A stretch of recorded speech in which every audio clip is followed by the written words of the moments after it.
how to file for a modification or change to your child support order.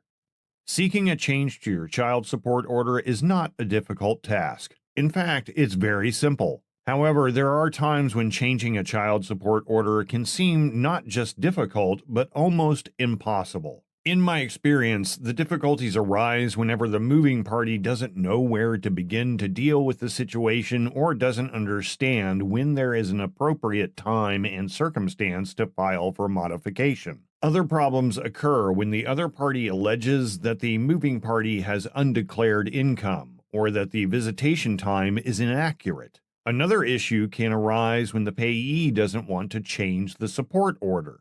In this chapter, I'll do my very best to explain how and when to file for a modification to your child support. First and foremost, there are only 5 real reasons why you should seek a modification to a child support order. Reason number 1.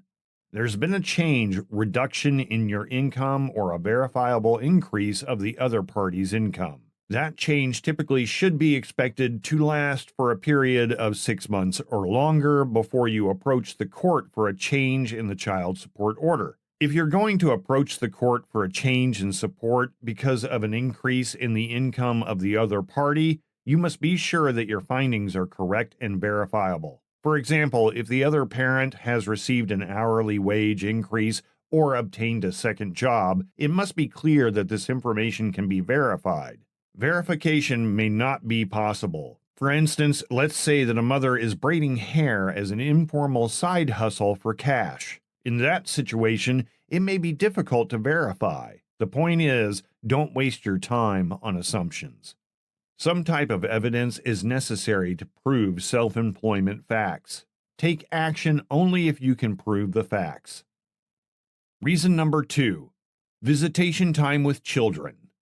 Visitation may increase or decrease, and who will benefit depends on who is filing. When visitation increases, it's best to approach the court 6 months after commencement of the schedule change. Sometimes when a hearing for modification of co-parenting or visitation time is on the court calendar at the same time as a modification of child support is heard, the court may make orders on both of these parallel issues at the same time. I say 6 months, but if you want to chance it before the end of a 6-month period, go for it. There's nothing to lose.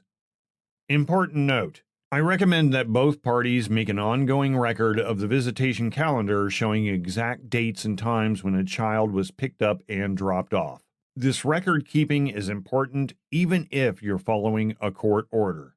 This record can be used in court sometime in the future if needed. It can support a party's arguments, and it may strengthen your arguments even more if the other party has not kept such a thorough record of visitation. Reason number 3. You want to separate and distinguish between child care cost and the actual child support expense. This usually happens when the payer of child support wants to take advantage of the child care tax credit. Here in California, child care is considered separate from child support. Often, when there's a child care expense related to the case and there's proof of that child's enrollment in a plan, the caseworker or court might automatically include 50% of that cost of child care as an add-on to the total child support amount. That's why it's so important to check your child support order carefully. If you discover this issue, then do what's in your best interest to resolve it. Sometimes the custodial parent doesn't pay for child care services as often as stated to the court. Remember, if it's tax deductible and there's someone watching your child and being paid for it, whether a child care provider, family member, or friend, then they must provide you with their full name, business name, if any, the address of the location where your child will be cared for, their Social Security number or EIN, and a receipt for each of your payments for child care services. Reason number 4. You've received a child support order by default, and the enforced order was calculated using outdated or falsely reported income by you or the other parent, or your percentage of shared time is inaccurate. Reason number 5. You and the other parent agree to modify the order for a different amount.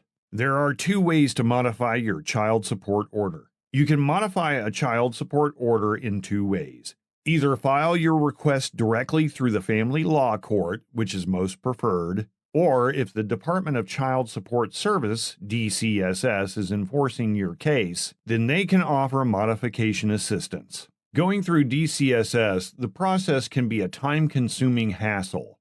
Keep in mind that the filing date is very important. It's the date stamped on the forms by the court.